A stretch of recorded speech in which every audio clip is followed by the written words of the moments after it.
Finally making landfall, the new J-Flight 255 Octane series here at Widht RV, 6,840 pounds, empty dry weight as we see it. Got to remember, this thing is short. You hear 6,800 pounds. I don't know, could I half ton that? I generally don't recommend typically pairing this with a half ton. I know some people will. I know that there are theoretically some big hefty half tons that could handle this thing. I call those a 2/3 ton, which is not a real term, by the way. It's one of my dumb nerdisms. But this thing, by the time you load it up with the weight, you probably want to stay 3/4. I think it is a nice option for someone who wants to stay gas 3/4, who's now ready to go up to a diesel. And basically what this is like, if the J-Flight SLX toy hauler series went back to the gym and started taking some protein powder and bulked up, that's kind of what this thing is right here. It's the J-Flight SLX toy hauler on steroids. Obviously, it has that really interesting bed slide up front, and a lot of brands have started building a layout like this, and I'm glad to see Jayco have their version of it.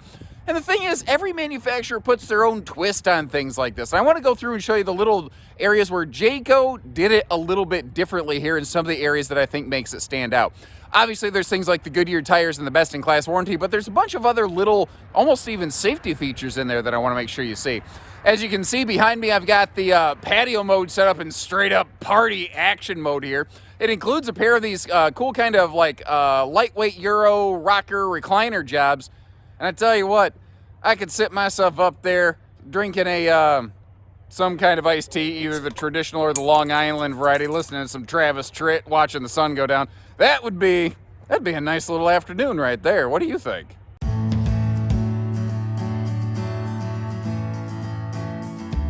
Now, naturally, when we're talking about a toy hauler, you want to know, like, hey, dude, what can I put in this thing? I can tell you this. It's got 14 foot 8 inches of lengthwise loading space up to that front cabinet there right next to the door.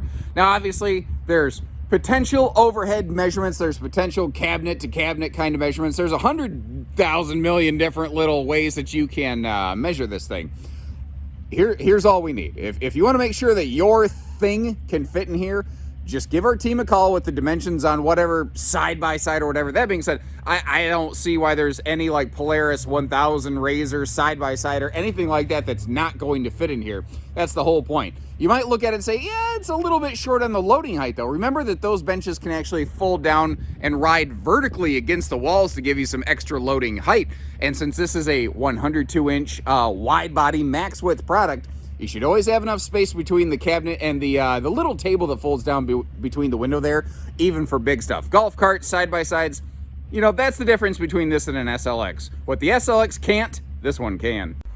Now, compared to the SLX toy haulers, which are a little bit more basic, the full J-Flight Octane here, they take it up a step. Like, you get the Happy Jack bed lifts, obviously, you've got more space, bigger things, but they also include a pair of these swivel rocker Euro recliners. They're exceptionally lightweight. They're very easy to move around. And if my little chicken arms can do it, then I believe you can too. Now that's about as far back as it leans. It's not like a lay flat back kind of job. But if you just want to kick back and put your feet up, man, that is a relaxing little spot to be able to chill out right there. I see those tie downs mounted there in the dovetail, then further up kind of in the kitchen-ish space. Those are 5,000 pound pull rated, which is actually more than the floor, so you're not going to rip something out of the floor.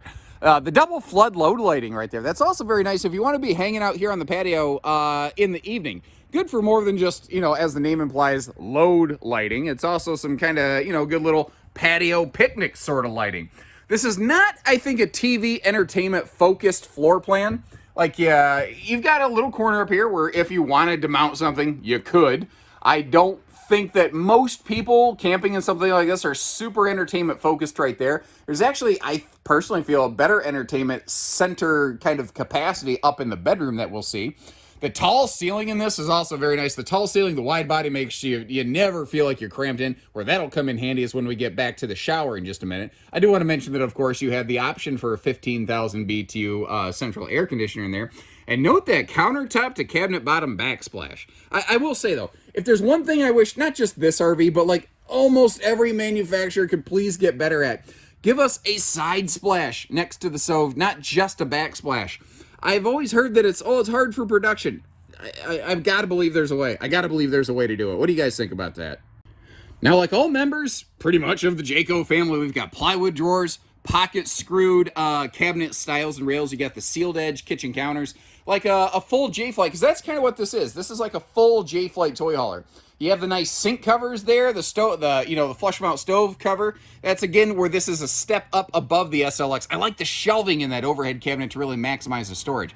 What I find personally very interesting, though, and I hope you appreciate the transparency and the candor, I'm even willing to share where I personally think something could or should be different and improved. And in my opinion, I feel this would benefit from having a 12-volt fridge option, because currently an 8 cubic foot two-way gas electric is the only thing that's available here. And I get that a lot of people take toy haulers off grid. I 100% acknowledge that a two-way fridge is very good for boondock camping, because basically that thing can run pretty much as long as you got propane, and it does not use a lot of propane.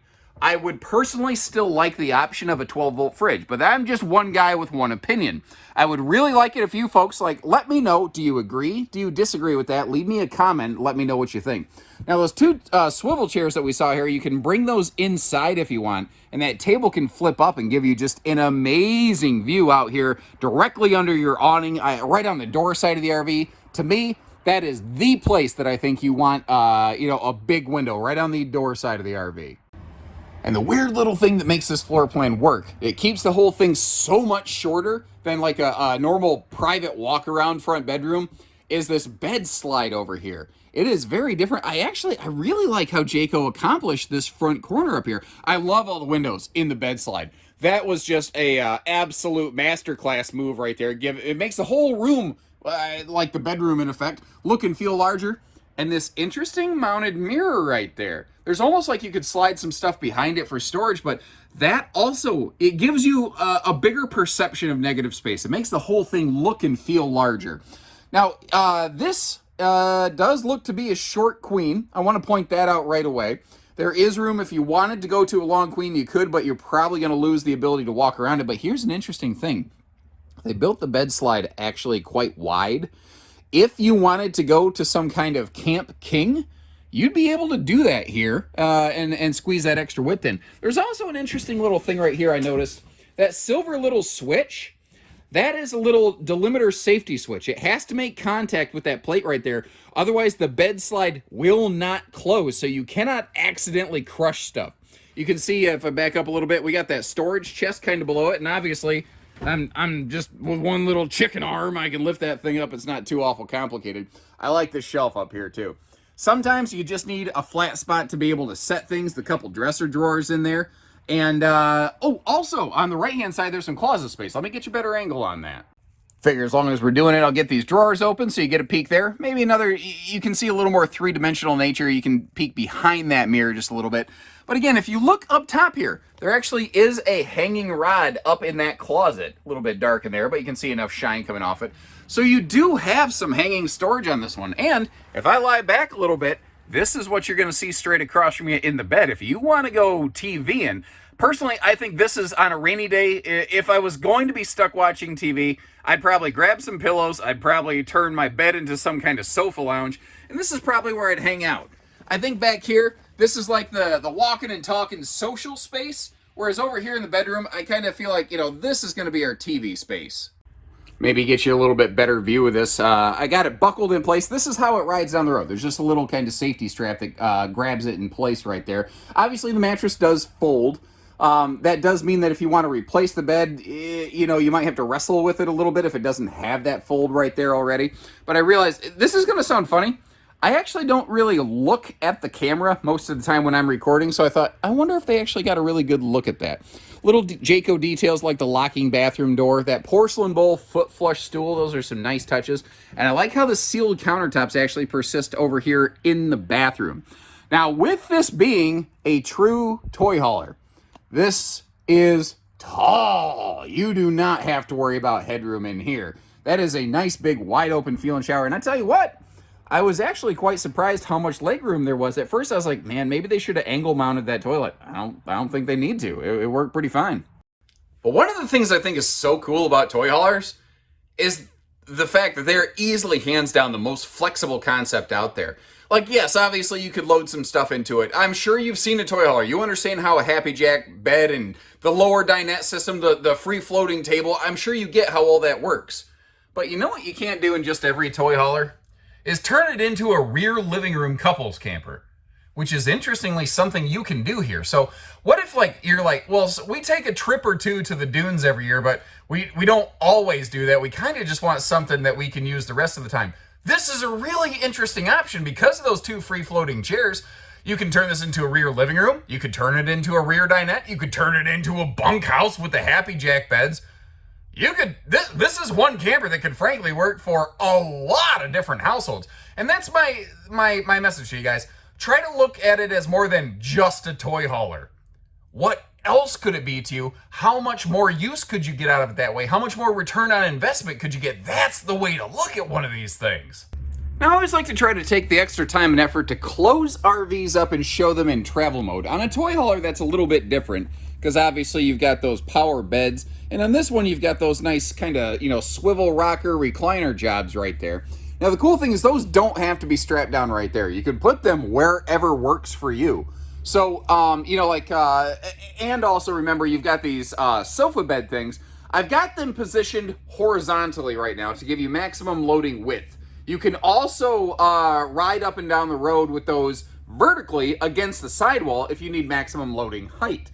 So if you have something long, you need to load it along this wall over here, you could move those chairs. You could leave those chairs over here in that corner. You could strap them down over there with the D-rings. You could do whatever you need. You got something tall, you got something wide, you got one of each. You can move those benches and use them independently. On this floor plan, though, with that bed slide, the question really becomes, what happens with the bed?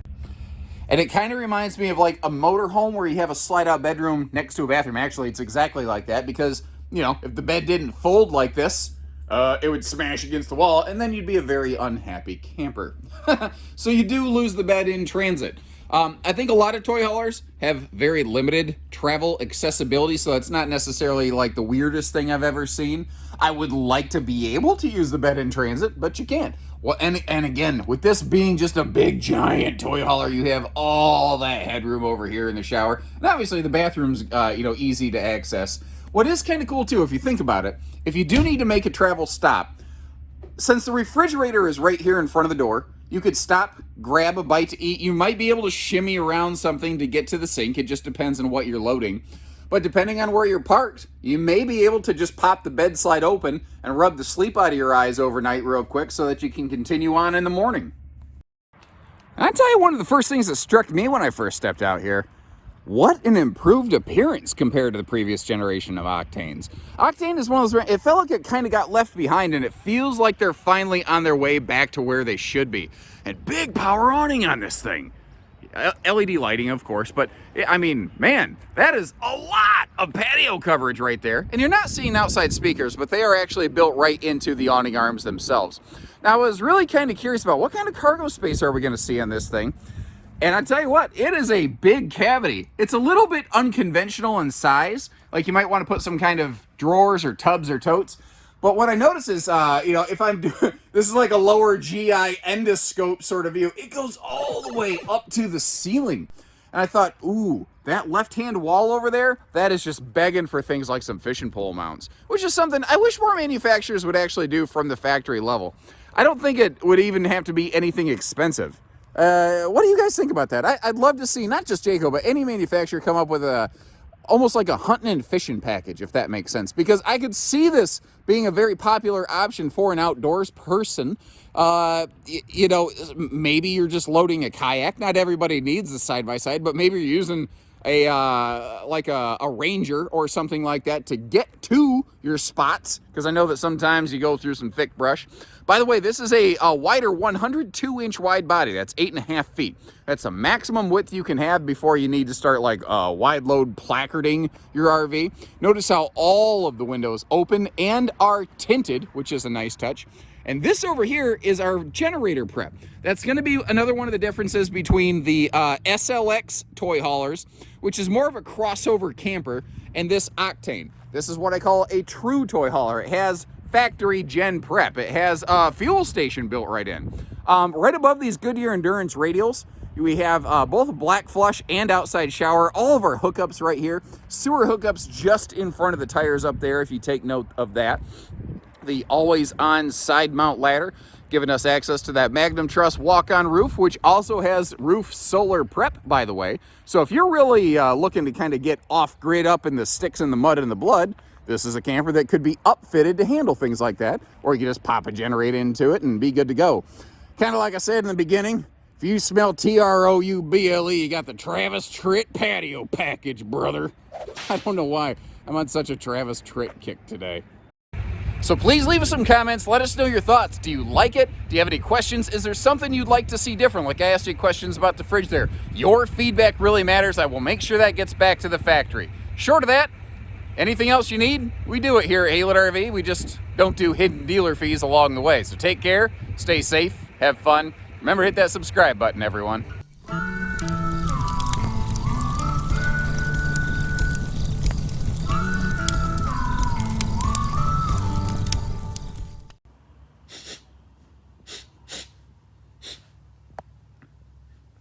Smells like maple syrup in here.